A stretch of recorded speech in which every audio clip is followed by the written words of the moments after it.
Welcome to Fabulous Fuckery. I'm your host, Baroness Bree. Fabulous Fuckery is your sophisticated destination for discussion on wellness, dating, family, and blurred life. Come with me while we discuss emerging fabulously in spite of life's fuckery. It's your girl, Baroness Bree. Hello, everyone. Welcome to this week's episode of Fabulous Fuckery. This week's episode's a little different. We're going to call it Eating Fuckery.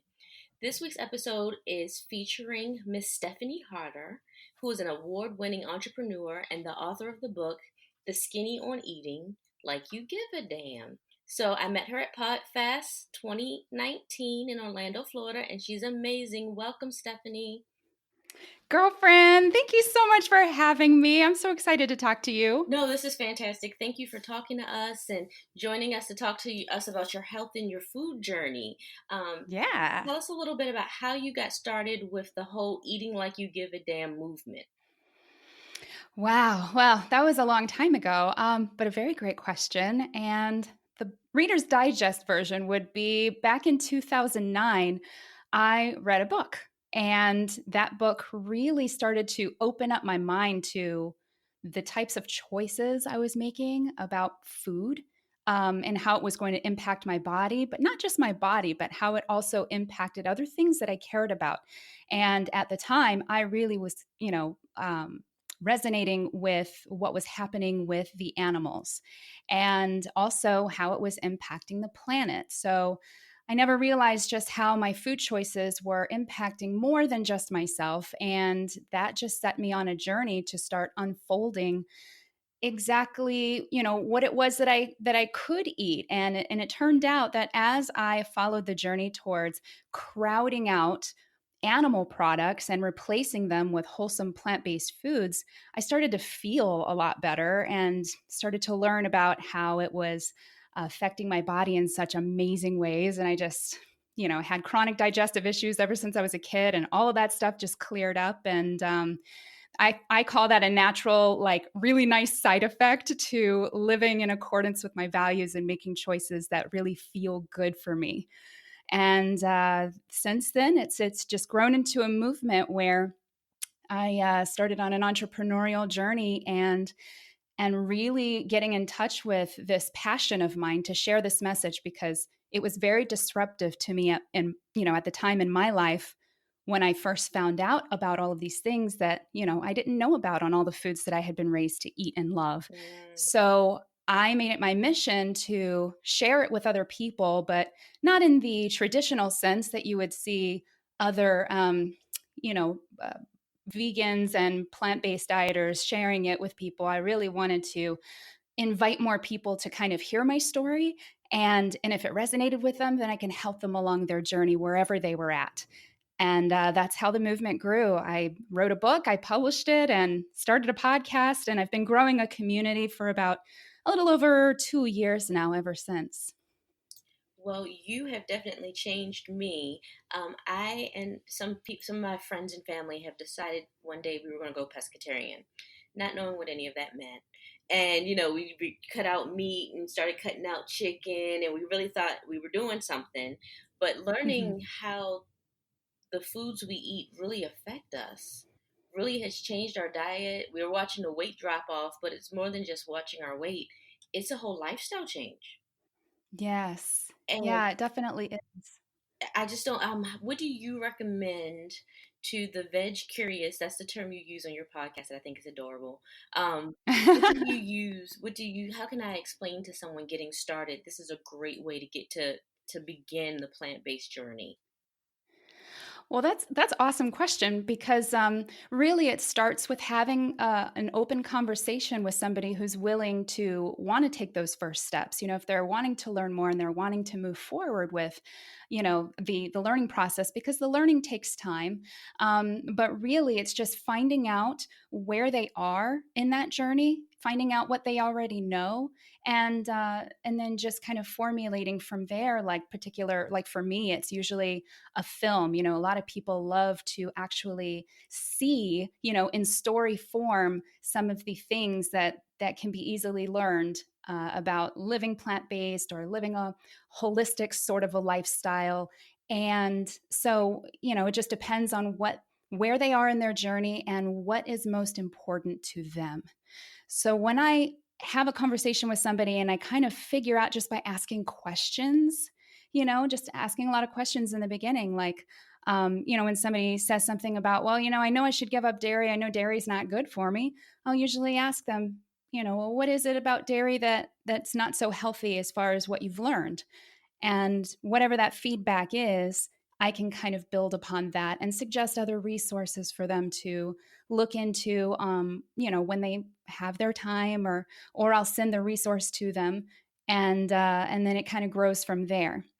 So really, it's less about teaching certain statistics and everything. Usually in one-on-one conversations with people, we just find where their heart is. If it's truly a personal journey that starts with their health, or if it's something jarring that they've learned about animal cruelty, or about the planet, what animal agriculture is doing to our planet, and climate change being a really big conversation right now all over the world. Just finding out what the most important thing is and then take it from there. We're trying to, we're meeting people where we are, and where they are. And the thing that's kind of popping up everywhere are these Burger King Impossible Burgers. Yes. And everyone's like, oh, and I said, well, you can't eat those every day. It's the it's almost like eating a burger. It's plant based, but it's still, a little fatty. It's got some stuff Sure. going on. What's your opinion on those burgers? Yeah. So it's interesting that you should say that, because I come from a health coaching background. I was a health coach, and now I actually am a business coach for vegan and plant based health coaches. But Okay. during that health coaching journey, I realized that it goes back to meeting people where they are. So if they're already eating fast food on a regular basis because that's their lifestyle, and maybe at this point in time their health isn't paramount, if it's not on the top of their minds, I could stand there all day and talk to them until I'm blue in the face about how it's super important to care about your health, because it affects so many other things in your life, the people that love you and care about you, and you want a healthy body, you want the energy to be able to be successful in whatever it is you're doing from day to day. But the reality is, some people, they are living within a certain budget, they have a certain means, and they have a certain way of life that maybe they're just not ready to make a big transition yet. So when it comes to the Burger King Impossible Burger, or the McVegan that's going to be hitting America sometime soon, they've already released it over in Europe, and like KFC, they have I think it's called the Imposter or something like that, So they have Yeah, these the new wings. That's plant-based right. options. Yeah, yeah. So they have these plant-based options, which is really, really great. So it's great to help those people that, they have a choice now. So if that is their regular thing to consume fast food, whether it's just once a month, whether it's, several times a week, whatever that looks like for them, they have a different option to choose. And what's really cool is to keep a tab on the news as far as that's concerned, and seeing just how that is actually making such a really great impact. I mean, the sales are through the roof on those particular foods. But It's yeah, but crazy. necessarily they're not all that healthy, sure. It's crazy, but it's making the adjustment and wanting to do the right things and eat the right foods. So, um, for your book, you had a giveaway.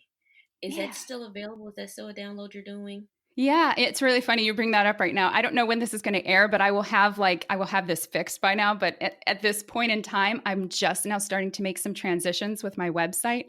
Uh-huh. So as of 2 days ago, I think that bonus download kind of got put on hold. So that's something I'm working on fixing and getting back up today. Well, how about this? I will chop that down and I will say at the end Okay. Yeah. Perfect. that you have a bonus when you purchase the book available. Yes. Thank you. So, yeah, no worries. So now my other question for you, as a podcaster, how do you think this book has helped you to create your community? Well, I actually started the community first. So, yeah, so it's funny because I lived overseas for several years, and this was all during the very beginning of our plant-based journey, of our vegan journey. My husband and I, we were living over in Bahrain for a year, so in the Middle East. And then we moved over to Naples, Italy for 3 years. And this was all like pretty much in the beginning stages of us trying to learn more about crowding out meat, dairy, and egg foods.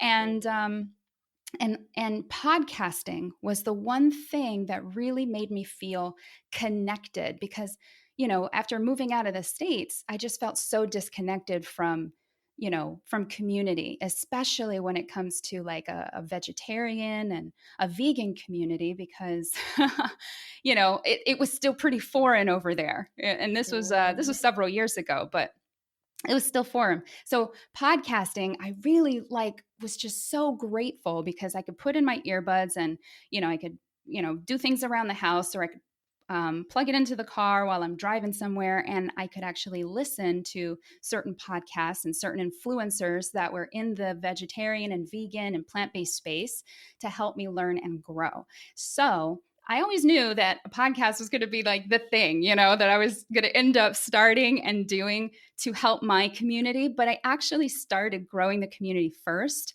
as I was writing the book. So when I made that commitment that I was going to write this book, The Skinny on Eating Like You Give a Damn, I decided to go ahead and start a Facebook group, and just started piling up, all of my friends in my local network. And then from there, it just grew, which is amazing, because now there's about 500 members in there right now.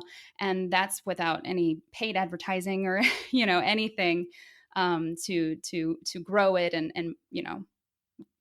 to grow it That's in any because other you're your method. authentic self. You're amazing, okay? You have a wonderful personality. The Oh, thank information you're sharing is real. you.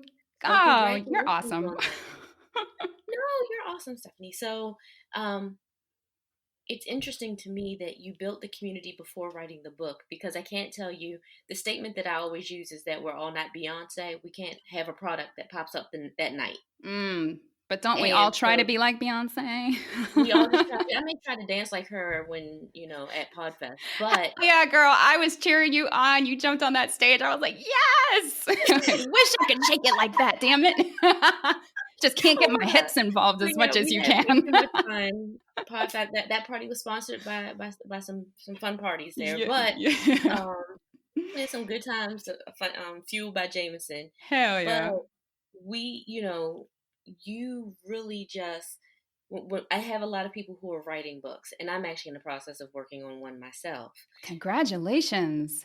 That's Thank you, and awesome. I just really love talking to people about their journeys, because we all have information we can share with each other. This is true. And, not everything should be available for free. However, sometimes it's easy to give someone an encouraging word or quick tip. So, building the community before you start is a great tip, because some people just write their book and they're like, okay, it's here now. How do I market it? Yeah. And whereas, you had on, that Stephanie was at Podfest, she had on a shirt that says eating like you're giving a damn. She's got goodies. She's got this picture, like on her book cover is a picture of her eating this badass burger, and you're like, what is she eating? And then you read the book and learn about her food journey, and you understand and what she's thinking, and the fact that her husband is on this journey with her. Yeah. It's a remarkable to me. So congratulations to you guys. Well, thank you. Now That's I have very one other sweet. question for you. What is a good vegan cheese? What's the alternate? What's a cheese that melts? Oh gosh, my favorite is by Follow Your Heart, for sure. Follow your heart. Yeah, there's a lot of brands available, and they're all really, really great. But if we're talking about, the consistency specifically, I really love Follow Your Heart. And the flavor and consistency, I just keep going back. I love it. Thank you, because look, I've been trying. Okay, I'm be honest with you. I'm That's trying, awesome. and I am a mac and cheese girl for the holidays. Hell yes, me too. I And my love friends and mac and family, cheese. we have a certain, Black people got a certain expectation on what mac and cheese is supposed to be like. And this I high, understand, girl. I grew up Southern. I grew up on the Southern American diet. Okay, my mama put fat back and whatever else she called it in our collard greens, like with okay, the mac and cheese, the fried chicken. We had the whole nine. I get okay, it. okay. So you had a proper Southern upbringing, Hell understood. yes. But yeah, but no, you're sitting here and I'm trying to tell my kids about healthy eating, and so I made mashed cauliflower. Uh huh. without talking to them about it, and Uh-oh. there was a full-on riot in here. Oh, And I I can mean, I imagine. seasoned it and put, a little pesto. They weren't having it. They said, "This is not potatoes. We don't want this." So I'm trying to bring other alternate foods into my family's diet little by little because I can teach them things they can take with them. Yeah. But the mashed cauliflower is not it. So we're trying to, I can get them to eat sushi. They haven't quite given up chicken yet. The oldest Okay. one absolutely refuses to give up red meat. But I've explained to him that if we reduce the amount of red meat, we can balance out our health. We can keep our blood pressure low, our cholesterol low. Mm-hmm. Now, Because if we how old is he? 18. Okay. Yeah. Yeah, He's so he, very dominant young man personality. sure. Oh, So, yeah. just teaching them some good eating habits. The little one's 12. He pretty much will eat almost anything I eat. Uh-huh. And I say almost because he is not having it with the vegan cheese. Yeah, yeah. I It's tried. definitely a learning experience for sure, but the fact that you're actually trying some new things, that's what makes the difference though, because, nobody's going to figure out what they like until they try it, right? So this is really good that you're exploring different options. Hmm. Eventually, you'll all find stuff that you like. And that's where this becomes a journey as opposed to like a lifestyle change that people can just easily make overnight. Like I still yet have not met anybody in person. I hear like these like unicorn stories of people that just changed overnight, but I haven't met one or talked to one yet. So but yeah, it's definitely a journey. And as far as them being young men, the advertising in our culture, it predominantly targets young men, right? Especially when it comes Hmm. to fast food and just food culture in general. If you look at like all the marketing, they really target men heavily. And there's a new film that just came out. I think you would all enjoy watching it as a family, actually. It's called The Game Changers, and it really focuses on the health aspects of performance and recovery as far as how food affects these things. And they have a website right now. Let me tell you, I was going through that website, I was like, oh damn, the recipes they have on there, it sounds like it would be like right up your alley because it's all Okay. foods that are rich, like that I grew up with, but they just do it like plant-based style, and it's amazing. Hey guys, have you ever thought about starting your own podcast? If you're looking for a way to get out your messaging or even just to create a fun talk show, podcasting is an easy and inexpensive way to reach your online client base. Podcasting isn't hard when you have the right partners, and the team at Buzzsprout is passionate about helping you to succeed. And guess what? If you click the link in my show notes, you are eligible for a $20 Amazon gift card. Check out Buzzsprout and let me know if you have any questions. Hit me up on my messages. I'm gonna have to check that out. And then, because Yeah. I'm thinking about, so in your book, you have the section about dining away from home Uh-huh. and talking about the vegan options in mainstream restaurants. And I'm the substitute queen now. And it's like, can I sub out this and put this? And can I sub out that and do that? And they hate me. But, going to, I'm in the DC area, so we have some pretty decent food options. But when Nice. you go out into other parts of America, they don't necessarily have the vegan options available. And that's where I struggle, is when I'm on Mhm. travel. I'm I'm reverting back to my old eating habits because it's like, oh, that fried chicken looks amazing. They don't have anything else I want. But, Mhm. reading your book has made me realize that I can eat, veggie sushi rolls. I can eat the pasta version of the marinara versus getting really sad that I can't have the meat lasagna. Mhm. Um, eating vegetable samosas, eating basami rice with the lentils. Just remembering everything doesn't have to have lamb in it. Yes, girl. Yes. So it's been a learning process, and I want to just thank you for giving us the tools. And the fact that you're offering that you I know you're no longer coaching full time, but the fact that you're offering coaches your wisdom is very, very useful. Well, yeah, thank you for saying that. And thank you for actually just being willing to be open to the message and finding resonance with it and actually starting that journey of just making some different decisions. And if you don't mind me asking, like, is health maybe the primary motivation for you and your family right now? So, to be honest with you, I want to change my eating habits before it becomes a necessity. Okay. Because, as I'm getting older, and my parents unfortunately did not have long lifespans, Hmm. but I can do what I can now to stay healthy versus trying to get healthy when I get sick. That's a really great plan. I wish more people thought like you. That's really awesome. We got to do better, even though, I will say Thanksgiving is coming. Oh, yeah, for sure. And all the cakes and pies are going to be mine. But um, and I will say, I try to keep a pretty, like I said, for the most part, we're doing pescatarian. So as Hmm. sticking to various fishes and a lot of vegetarian options on the side. But lamb is definitely my Achilles heel. Okay. I can't eat it as much as I should, as I wish I could. But what's happening is that I'm learning in moderation. Hmm. We can do certain things. So maybe if you eat that thing once a year, Hmm.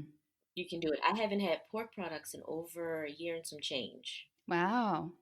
Very cool. No, so pork has been 2 years and red meat has been 1 year. Well, that's really great to celebrate right there because I just know, like, in my heritage, growing up with Southern food and having Southern roots, like pork and red meat, those are like my two biggest things. Like, you know, Hmm. we just had those either seasoning everything or as the main source of food on the plate. So that's a really huge Yeah, adjustment. So congratulations on that. thank you. I'm sure I've eaten enough ham and pork for 6 lifetimes at this point. I hear you, So girl. I can go without it for a little bit. Now, question for you: as far as your beauty routine, are you doing anything that's, do you have a plant-based beauty routine? Are you doing a alternate routine? Hmm, that's a good question. I don't know that I really have a beauty routine, to be honest. You're so pretty. Oh, you're so amazing. Thank you. I think you're gorgeous as well.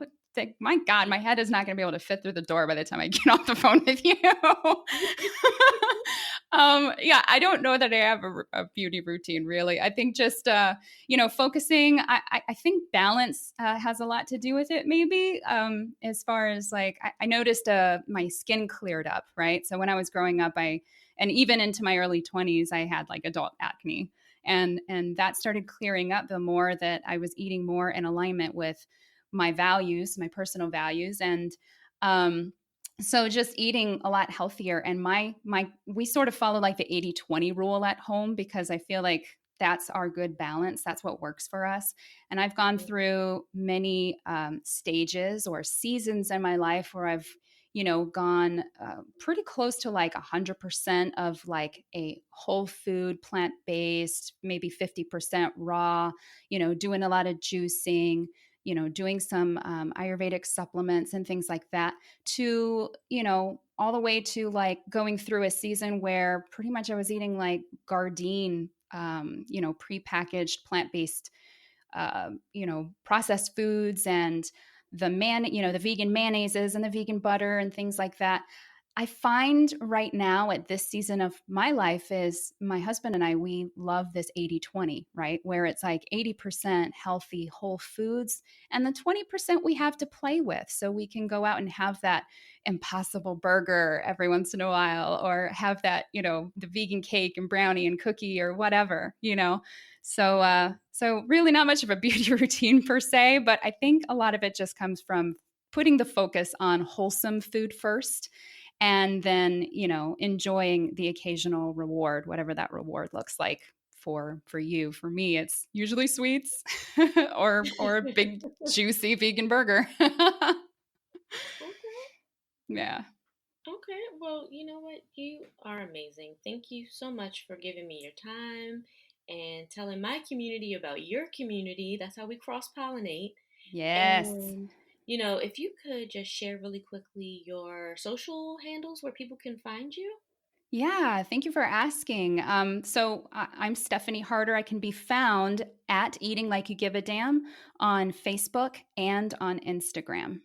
And a part of when you get her book, The Skinny on Eating Like You Give a Damn, her book comes with a free bonus, which I love, which is the Endless Plant Based Food Guide that gives you a Mhm. lot of family friendly meals. They're not nasty. They're really good. Um, just it's another tool for you to consider because we're winding down the end of 2019. We're about to go into 2020. Some of us may have health and weight loss goals on our list of to dos.